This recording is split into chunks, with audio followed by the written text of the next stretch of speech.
Hi. So many of you have signed up for this course. It's heartening. I'm glad you all want to learn web intelligence and big data with me.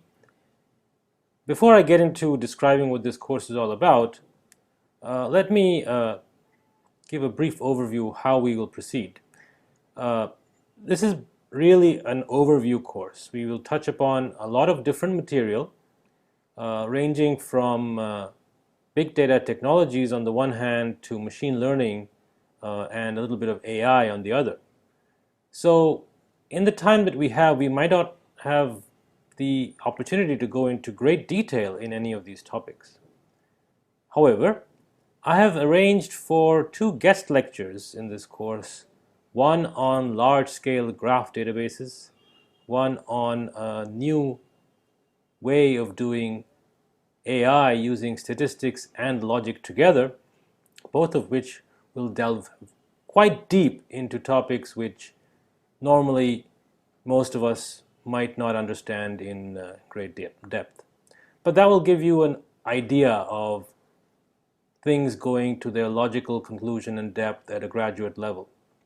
But for the most part, this course will remain an overview course. You should all be able to get an idea of what web intelligence is about, what big data technologies are, how they all fit together, and an overall sense of unity, which will help you learn much more from a variety of different sources as you learn each of these topics in more depth in other courses.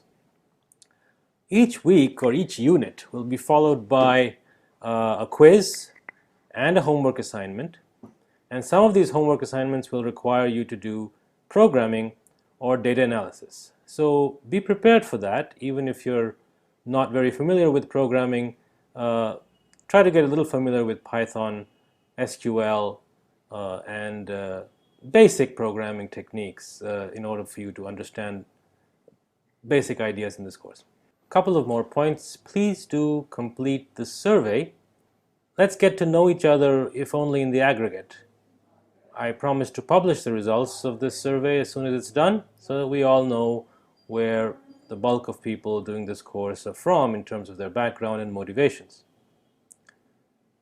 Last but not least, the first couple of weeks of this course are recorded with a rather slow speech, deliberately, so I'm not really going to be speaking as fast as I am right now in the next few weeks.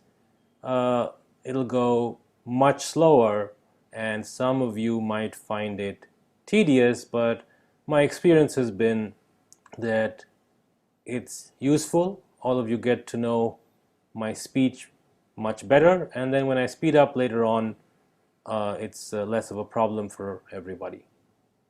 Those of you who find it slow can fast forward the speech to 2x, and most people won't have any trouble with that. Finally, this week is a short introduction to the material, the motivation, the philosophy behind this course, so it barely has less than 30 minutes of lecture time. Starting next week, however, it'll be a full 1 hour plus of video material and homework and a quiz going with it.